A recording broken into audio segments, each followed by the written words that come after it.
Hi everyone, my name is Junjie. Have you ever wondered about the echo? If we stand in a vast valley and call out, can we hear the sound back? I think the answer is definitely yes. And if you shout toward a wall right in front of you, can you hear the sound? I think the answer is no. But why? So let's begin with an unusual physics lesson. As we know, sound needs a medium to travel. And in our daily lives, we can hear sound because we are surrounded by the air, and air is a good medium. Sound is also a kind of waves that can reflect. When a sound meets an obstacle, some of it travels back and reaches a little later. That delay is what allows us to hear an echo. But when the wall is too close, the delay is too short that our brain cannot separate the original sound from the reflection one. In this way, we cannot experience the beauty of an echo. Only when there's a distance, only when time passes, can we clearly distinguish this was my voice and this is the world responding. And in life, it's often the same. When we are too eager for an answer, sometimes we hear nothing. But if the distance is too far, what you have been searching and nothing comes back. But echo also tells us the responses are not absent. They are simply on its way back. I still remember what it was like when I started learning playing the violin. At the beginning, I was very excited. But as time went on, something began to change. I realized I could not play like the musicians as I saw on the screen. Instead, my days were filled with scales and mechanical exercises with endless repetition. Some pieces I did not yet understand and even appreciate.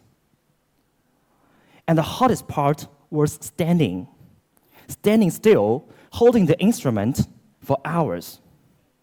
To remain in one posture, to stay still, and still try to make the sound beautiful is not that easy. I don't remember how many times I practiced through tears and still forced myself to practice and practice again and again, and finally finish each piece. And slowly, something inside me changed. I began to resist it. I didn't want to practice anymore. And I kept asking myself, is it worth insisting on it?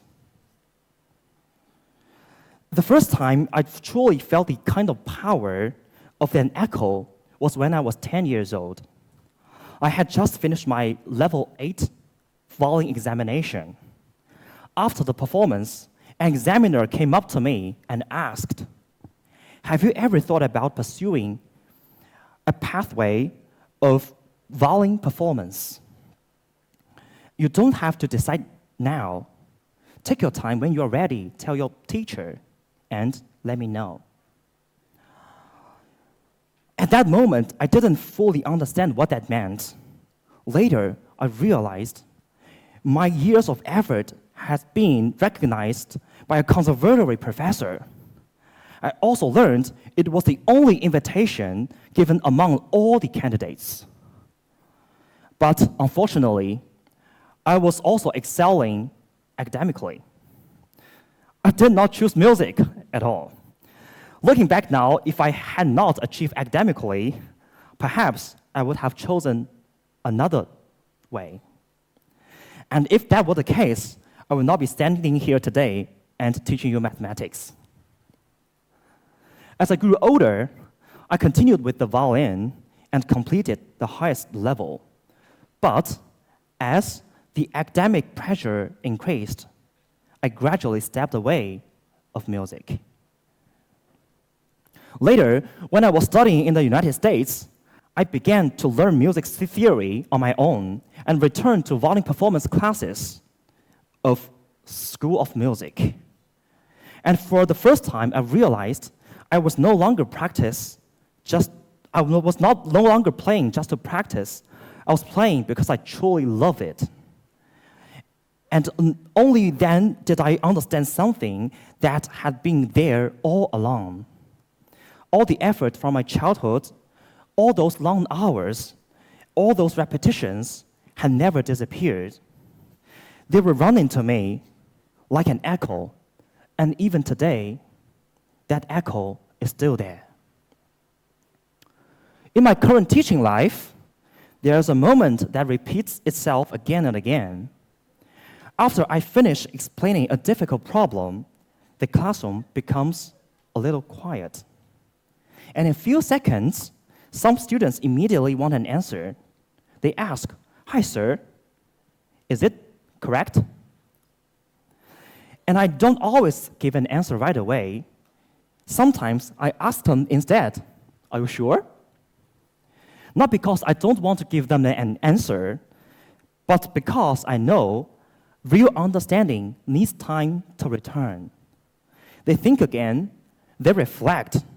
Sometimes they become more certain, and sometimes they discover something new. When they finally look up again, I know their answer has come back to them like an echo. Standing here today and looking at all of you, I often think of my own school years. There's a Chinese saying, "What lingers in the heart will always echo back." 念念不忘，必有回响. My dear students, especially those of you in grade 11, I know you're encountering a difficult time. You're fighting with different kinds of exams now. You're fighting with IAs and IOs at this time. The IB journey was never meant to be easy. You may doubt yourselves. You may feel lost. There will be nights when you question whether you are good enough. And at this age, your emotions are intense and unpredictable. They surge, they swing, and they are hard to control. They can turn inward, exhausting you, and they can leave you anxious about what lies ahead. And sometimes that also leaves pain. But my students, please keep this in mind. Give yourself time and give the echo time.